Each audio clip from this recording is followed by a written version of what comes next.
요즘 그 베스트셀러 작가 가운데 목사님 가운데 팀 켈러라고 하는 미국 목사님이 이제 계신데 그분이 쓴 그 결혼을 말하다라고 하는 책이 있는데 지난주에 보면서 이분이 정리하기를 하나님께서 만드신 기관이 세 가지라는 거예요. 가정과 교회와 국가다. 그리고 나머지 학교나 병원이나 박물관이나 이런 것에 대해서는 성경에 구체적으로 언급된 게 전혀 없다는 거죠. 학교가 얼마나 중요해요. 그렇지만 학교를 어떻게 운영하라, 어떻게 모집하라 그런 것에 대해서는 기록이 된 게 없다는 거예요. 그래서 학교나 박물관이나 영화관이나 이런 것을 운영할 때는 신앙 양심껏 상식에 따라서 믿음으로 사명을 감당하면 되는 것이고, 이렇게 할 수도 있고 저렇게 할 수도 있는 것이고, 그러나 가정은 다르다는 거예요. 왜? 성경에서는 가정에 대해서는 분명한 매뉴얼을 주셨다는 거죠. 가정은 창세기부터 가정이 어떻게 시작되느냐, 아담과 하와가 어떻게 만났느냐, 어떻게 결혼했느냐. 그래서 성경에 보면 가정에 대한 얘기는 창세기부터 계속 나오는 거예요. 예수님의 공생의 처음 기적이 바로 가정에서 가나 혼인잔치의 기적을 이 결혼이라고 하는 이 사건 가운데 예수님의 첫 번째 기적이 나오고, 요한계시록의 마지막에는 어린 양과 성도들의 혼인잔치로 마지막 결론을 맺고 있는, 여러분 십계명 가운데도 보면 뒤에 나오는 네 계명은 부모 공경, 간음하지 말고 도둑질하지 말고 이런 것들 보면 다 가정에 대한 얘기거든요. 가정에 대한 얘기라. 여러분 잠언에 보면 이 부모님에 대한, 네가 부모님을 어떻게 모셔야 되느냐, 효도해야 되느냐, 얼마나 자세하게 훈육은 어떻게 해야 되고 아이들 매질은 어떻게 하고 얼마나 구체적으로 나옵니까? 그렇죠? 여러분 그런 의미에서 보면 우리가 가정에 대해서 하나님 우리 가정 행복한 가정 되게 해주세요, 그렇게 기도만 할 게 아니라는 거죠. 그렇죠? 여러분 자동차를 사가지고 운전하면서 하나님 사고 안 나게 해주세요, 그런 기도만 하고 운전할 수는 없는 거죠. 자동차의 원리를 우리가 알아야 되고 매뉴얼을 봐야 되고 자동차가 어떻게 작동되는지 우리가 알고 이렇게 사용해야 되는 것처럼 우리 성도들은 가정에 대해서 우리가 기도만 할 것이 아니라 우리 가정의 원리가 어떻게 되는지 성경을 봐야 돼요. 제가 그래서 결혼 주례하기 전에 교육할 때는 제일 먼저 하는 게 창세기 2장 3장을 교육해요. 왜? 결혼 왜 하느냐 말이지. 응? 신랑 신부가 왜 결혼해야 되느냐는 거지. 그런 기본적인 왜 결혼하는지에 대한, 결혼하는데 왜 결혼하는지를 잘 모르는 일이 얼마나 많아요. 그래서 말씀으로 돌아가고 말씀을 가지고 나가고. 저는 옛날에 결혼만 하면 남편이 되고 애만 낳으면 아버지가 되는 줄 알았어요. 그게 아니잖아요. 그래서 우리가 말씀을 자꾸 보고 말씀으로 돌아가서 가정이 왜 시작되고 가정의 축복이 어디 있는지 우리가 잘 배워야 돼요. 부모가 할 일이 뭐고 자녀가 할 일이 무엇이고 성경을 통해서 배워야 돼요. 가정 외에 다른 것들은 여러분이 믿음으로 그냥 감당하면 되는 거예요. 그러나 가정에 대해서는 성경의 매뉴얼을 따라가야만 하는 거거든요. 자, 오늘 여러분 보면 에베소 말씀 6장에 보면 얼마나 자세하게 가정에 대한 원리를 설명하고 있는지 몰라요. 그죠? 자, 1절의 말씀 다 같이요. 시작. 자녀들아 주 안에서 너희 부모에게 순종하라, 이것이 옳으니라. 네 아버지와 어머니를 공경하라, 이것은 약속이 있는 첫 계명이니. 3절 다 같이요. 이로써 네가 잘 되고 땅에서 장수하리라. 아멘. 자 보세요. 여러분 가운데 마음의 소원, 세상적인 마음의 소원이 있다면 아마 두 가지로 요약할 수 있을걸요. 첫 번째는 하는 일마다 잘 되기를 원하는 거죠. 그렇죠? 또 건강하기를 원하는 거. 다 그렇지요. 그렇죠? 아닌 분 계세요? 다 그런 마음을 가지고 있는데 아니 오늘 성경 보니까 그 얘기를 하고 있는 거예요. 다시 한번 보세요. 자녀들아 주 안에서 너희 부모에게 순종하라. 내 아버지와 어머니를 공경하라. 이것은 약속이 있는 첫 계명이니 뭐라고요? 이로써 네가 잘 되고 땅에서 장수하리라. 와, 여러분이 찾는 복이 바로 여기 있네요. 그죠? 여러분 그래서 우리가 가정에 대해서는 여러분이 다른 건 몰라도 가정에 대해서는 늘 성경으로 돌아가야 돼요. 부부 관계 오늘 시간이 없는데 부부 관계는 어떻게 하고 부모와 자녀의 관계는 어떻게 하고 모든 매뉴얼이 성경 안에 다 있는데 우리가 이걸 여러분이 따라가야 돼요. 이걸 따라가지 않으면 그래서 오늘 이 사회에 수많은 사고들이 바로 여기서 생기는 거거든요. 자, 먼저 여러분 보세요.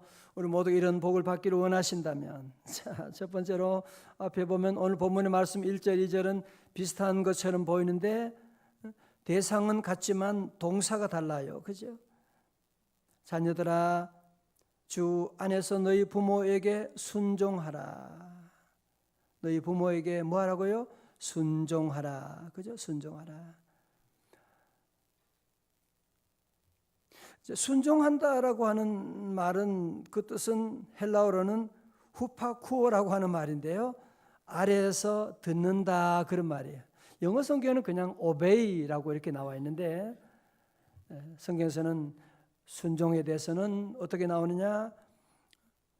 조건이 있죠. 그죠? 조건이 주 안에서 다 같이 주 안에서 순종하라. 이것이 옳으니라. 이것이 옳으니라. 이것이 옳은 일이라. 옳은 일이라는 거예요. 이게 무너지게 되면 창조 질서가 무너지게 되고 지옥이 만들어지는 겁니다. 그렇지요. 부모와 자녀의 관계가 무너지게 되면 자, 그런데 오늘 2절의 말씀 가운데는 좀 더 광범위하게 넓게 말씀하고 있어요. 내 아버지와 어머니를 뭐라고요? 공경하라. 공격하라가 아니고 공경하라. 요즘은 부모님을 공격을 많이 해요. 엄마 그것도 모르고. 저도 옛날에 많이 그랬어요. 왜 그것도 잘 모르세요? 자녀들이 그럴 때가 우리가 얼마나 많아요. 오늘 성경은 뭐라고요? 내 아버지와 어머니를 공경하라. 자, 그런데 부모님을 자 보세요. 부모님을 공경하는 데는 조건이 있어 없어요? 조건이 없어요. 잘 믿는 부모님만 공경하라 그거 아니에요. 내게 잘해주는, 내게 잘해준 그런 부모님만 공경하라 그렇게 말하지 않아요. 심지어 나를 낳고 버렸을지라도 김희아 집사님 얼굴 얘기했죠. 그분 얼굴이 막 수술하고 이상한 모습 가져도 그래서 어릴 때 버림받았지만 참 놀라운 것이 뭐냐면은 나중에 그런 거예요. 엄마가 나 같은 얼굴을 가지고 태어났을 때 얼마나 힘들었을까 생각하는 거예요. 도리 엄마에게 미안하다는 생각을 하는 거예요. 엄마 사랑한다고 얘기하는 거예요. 자기를 버렸는데도. 그러니까 그런 어려운 환경 가운데도 하나님이 얼마나 복을 내려주시는지, 좋은 믿음의 남편 만나고 자녀들이 얼마나 이쁘고 전 세계 강사로 다니고 있잖아요. 보세요. 자, 보세요. 오늘 이 말씀 가운데 오늘 이 내 아버지와 어머니를 공경하는 데는 여기는 하나님이 특별히 축복을 약속해 주셨어요. 하나님도 아셨나 봐요. 우리가 부모 공경하는 것을 힘들어하는 걸 하나님이 아셨나 봐요. 오늘 많은 사람들이 부모님 공경하는 거 힘들어하고 부모 공경이라는 설교만 해도 사람들이 기가 죽어가죠. 여러분도 보세요. 지금 나 저대로 못하는데 그런 마음 가지는데 아닙니다. 여러분 너무너무 잘하고 계세요. 자, 오늘 하나님께서 우리에게 특별한 약속을 하시는데 그게 뭐라고요? 3절 다 같이요. 시작. 이로써 네가 잘 되고 땅에서 장수하리라. 아멘. 많은 사람들은 공자가 기원전 500년경에 효사상을 얘기했다고 얘기하는데, 여러분이 모세는 효에 대해서 출애굽에서 벌써 그보다 1000년 전에 부모 공경에 대한 말, 내 부모를 공경하라, 그리하면 네 하나님 여호와가 네게 준 땅에서 내 생명이 길리라. 이미 공자보다 1000년 전에 벌써 효사상을 얘기한 겁니다, 사실은. 여러분, 이 부모가 자녀 사랑하는 것은 본능이잖아, 그죠? 그래서 부모가 자녀 사랑하는데 하나님이 어떤 축복을 약속하지 않았어요. 그러나 부모님 공경에는 축복을 약속하고 있는 거예요. 모든 사람이 찾는 그 복이 어디 있느냐 하면 부모님을 공경하는 데 있습니다. 부모님을 공경하는 그 가정, 그 자손들이요, 잘 되는 거예요. 네가 잘 되고 땅에서 장수하리라. 오늘 여러분 가정에 이런 복이 함께 하시기를 주의 이름으로 축원합니다. 우리 모든 성도들, 저는 우리 교우들 신방하고 뵈면서 너무너무 잘했어요. 부모님 끝까지 모시고 효도 다 하시고, 하나님이 그래서 우리 가정, 우리 교우들 축복하시는 겁니다. 자, 그런데 오늘 본문의 말씀을 우리가 듣기는 듣는데 축복을, 거기에 축복이 있구나 하는 것을 알면서도 우리가 이런 복을 잘 누리지 못하는 이유가 어디 있느냐 하면, 이 편지의 수신자가 바뀌어졌기 때문에 그래요. 예를 들어서 제가 우리 집 사람에게 편지를 보냈는데 그걸 옆집 아저씨가 이제 주소를 잘 모르고 받았다고 하면 그게 이제 전혀 의미가 없는 것이죠, 그죠? 오늘 본문의 말씀도 여러분이 잘 보시게 되면, 이 매뉴얼을 잘 보시면 1절부터 이 잘되고 땅에서 장수하는 복을 주셨는데, 이 복을 말씀할 때는 이 수신자가 누구예요? 1절에 누구예요? 자녀들아. 자녀들아. 이 말씀 듣고 누가 은혜 받아요? 부모들이 은혜 받아요. 부모들이 은혜 받아요. 전혀 지금 잘못된, 자기는 자녀들의 행동을 가슴 아프게 하고 상처 주고 그랬으면서 자꾸 이 말씀만 가지고 너 부모님 공경하라고 그랬잖아. 성경에 거기에 축복을 약속했잖아. 너 왜 그러는 거야? 그렇게 야단치고, 그건 틀린 말이죠. 그죠? 틀린 말이죠. 어느 청년부 수련회에서 설문조사를 했는데, 당신을 가장 고통스럽게 하고 화나게 하는 것이 무엇입니까? 질문에 예수 믿는 청년들인데 모인 집회였었는데요, 63%가 부모님이라고 그렇게 말했어요. 왜 그럴까요? 여러분, 지금 우리 기독교 반 인터넷, 엔티 기독교, 우리 기독교 반대하는 인터넷 많잖아요. 요즘요, 많은데 거의 거기에 90%가 그걸 운영하는 사람, 기독교를 욕하고 개독교라고 그러고 욕하는 사람 90%가 목사, 장로, 자녀, 권사 자녀들이라는 거예요. 어떻게 생각하세요? 왜 이런 일이 있을까요? 가정에서 예수 믿는 부모님, 예수 믿는다 설교하는 목사님 보면 이게 무슨 기독교가 뭐가 이래? 예수 믿으면 구원받으면 가정 천국이 이루어져야 되는데, 부모님 보면 교회 가고 싶지 않은 거야. 부모님이 내한테 한 거 보면 나는 그래 상처받았어요. 교회를 떠나는 자녀들이 너무너무 많이 있다는 겁니다. 여러분, 기독교를 반대하려고 하면 기독교가 뭔지 알아야 반대할 수 있지 않습니까? 기독교가 뭔지도 모르고 반대할 수 없는 건데, 여러분, 그래서 우리 자녀들을 잘 돌보셔야 돼요. 여러분, 오늘 본문의 말씀, 특별히 여기 오늘 부모님들이 많이 계신데요, 우리 자녀를 두신 분이 많이 계신데, 특별히 어쩌면은 여러분이 부모로서는 1절, 2절, 3절 잊어버려요. 그건 보지도 말아요. 수신자가 다르니까 오늘 이 시간 우리 부모로서 특별히 4절의 말씀을 우리 한번 집중해서 함께 볼 수 있기를 바랍니다. 4절입니다. 시작. 또 아비들아 너희 자녀를 노엽게 하지 말고 오직 주의 교훈과 훈계로 양육하라. 아멘. 여기 또 아비들아 그러니까 어머니들이 우리하고는 또 관계 없나 보네 그렇게 생각하기 쉬운데 여러분 그게 아니고 바울이 이런 편지 쓸 때는 가부장적인 사회니까 그래서 아비들아라고 했지만 영어 성경에서는 parents라고 부모들아 그렇게 나와 있어요. 공동번역 성경도 어버이들은 그렇게 말하고 있어요. 자녀의 마음에 상처를 입히지 말고 노엽게 하지 말고를 상처를 입히지 말고 주님의 정신으로 교육하고 훈계하며 잘 기르십시오 나오고 있습니다. 제가 그저께 아이들이 부르는 동요 하나를 보고 얼마나 감동을 받았는지 몰라요. 어른들은 몰라요. 혹시 아세요? 동요인데요. 우리가 무엇을 좋아하는지 어른들은 몰라요. 우리가 무엇을 갖고 싶어 하는지 어른들은 몰라요. 장난감만 사주면 그만인가요? 예쁜 옷만 입혀주면 인가요?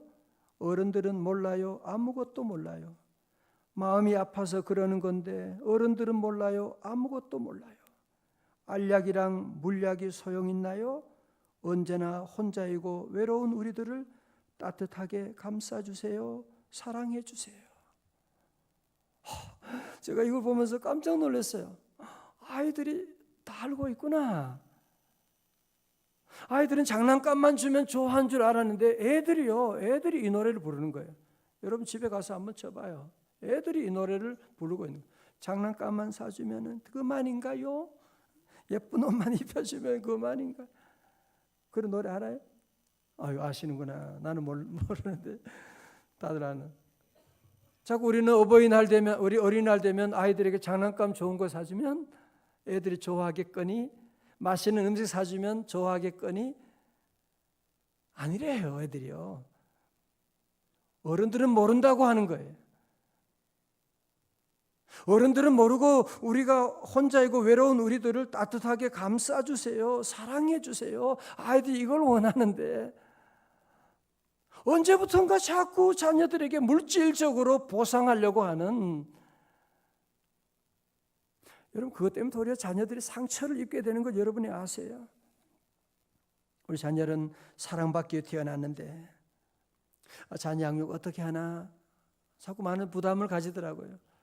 제가 성경 공부하면서 아이들 적어도 8명은 낳아야 된다고 그랬더니만 다들 기절을 해가지고 유계준 장로님도 8명 자녀들 그렇게 어떻게 키워요? 어떻게 키우면 뭘 어떻게 키워요? 사랑으로 키우면 되고 기도하면 되는 건데 자꾸 우리는 물질적으로 계산하니까 아이들 좋은 거 신발도 뭐 학원도 뭐 자꾸 그렇게 생각하니까 점점 어려워지는 거죠. 여러분 사랑하면 되는 거예요. 자, 오늘 본문의 말씀 좀 더 자세히 보게 되면요. 여러분 잘 보세요. 특별히 자녀들을 노엽게 하지 말고 상처 주지 말고 그런 얘기를 하고 했잖아요.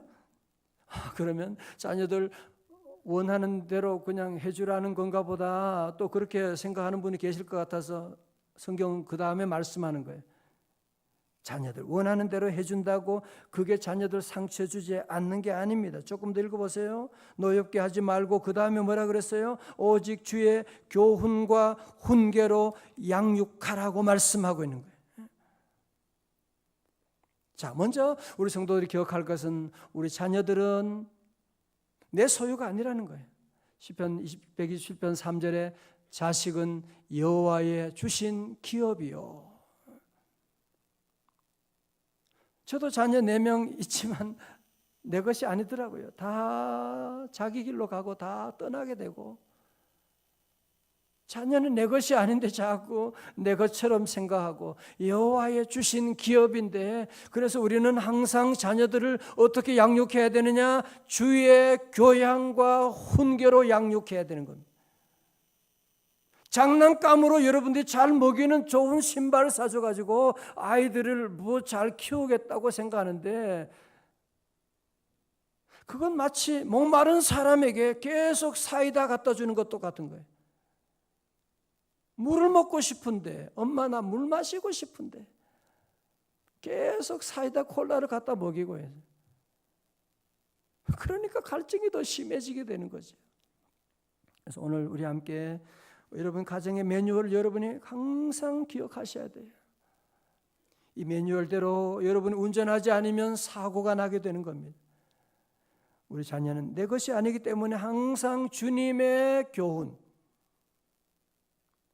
그래서 우리가 성경 말씀 읽게 하고 바이블 타임 하게 하고 우리 또 자녀들에게 말씀 외우게 하고,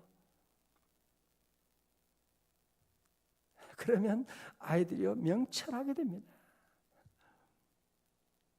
자꾸 물질적으로 너무 그러지 말아요. 여러분들 물질적으로 못해줘서 너무 속상해하고 괴로워하지 말아요.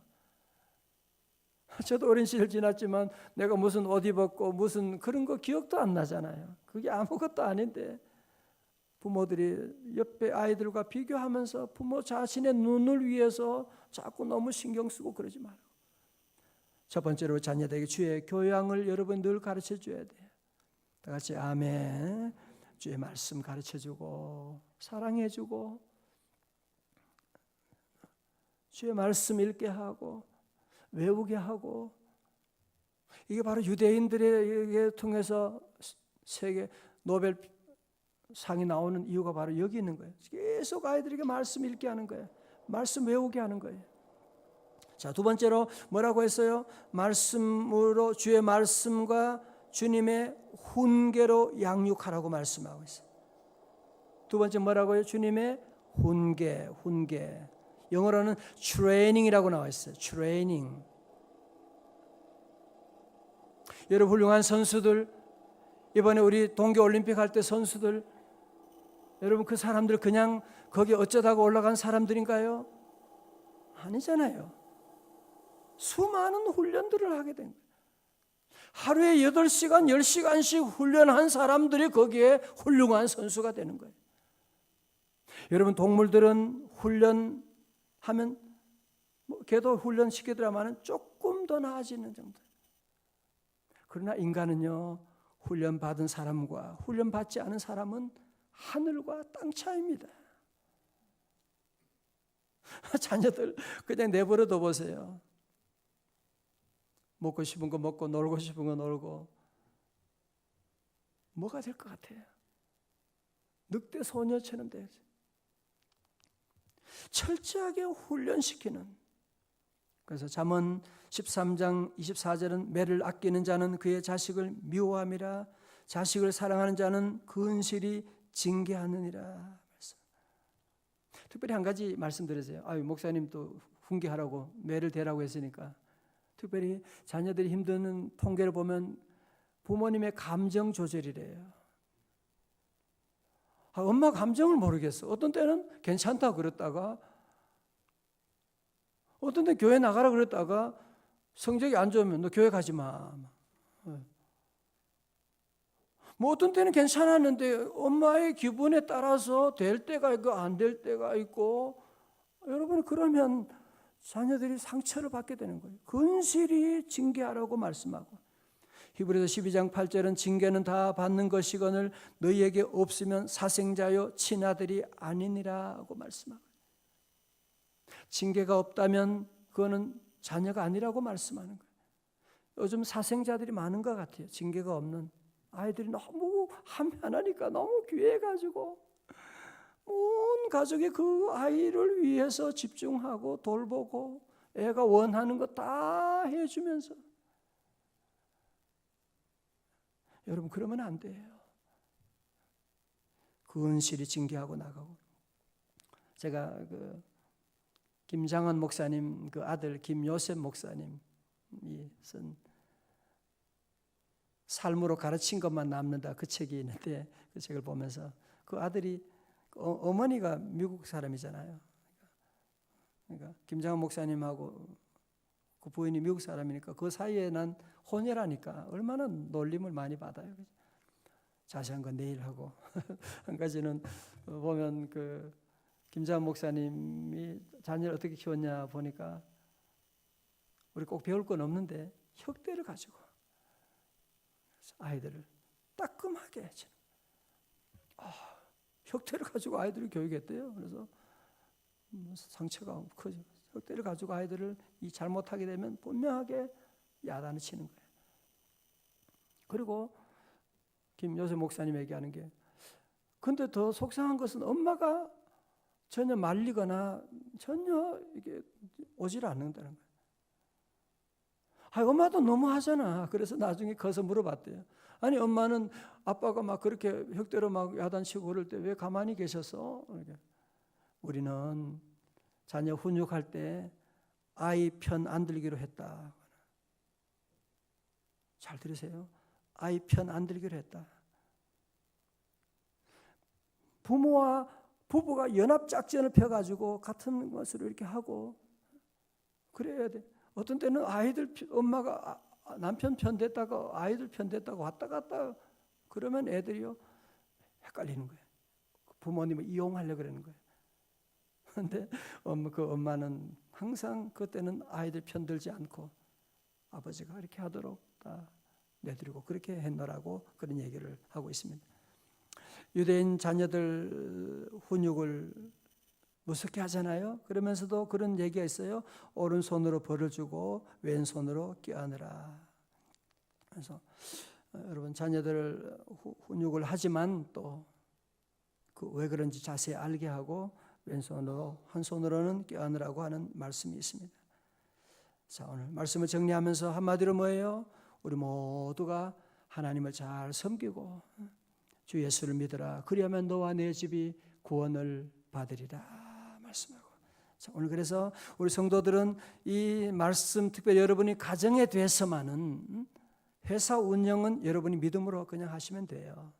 근데 가정에 대해서는 여러분이 자꾸 성경에 와서 자꾸 물어야 돼요. 성경에 와서 자꾸 가정에 부모가 할 일이 뭔지, 자녀가 할 일이 무엇인지, 우리 가정을 어떻게 해야 되는지, 부부 관계는 어떻게 하는지 그 뒤에 다 나오잖아요. 오늘 시간이 없으니까 5장에 한번 다 나와 있는 건데요. 여러분 함께 이런 귀한 가정, 여러분 저는 5월 기도하고 준비하면서 제 마음속에 늘 매일매일 매 순간 들려오는 하나님 음성이 있어요. 5월은 가정 부흥의 달이다. 우리 성도들 5월 가정의 부흥의 달인 줄로 믿습니다. 가정이 다시 일어나게 될 거예요.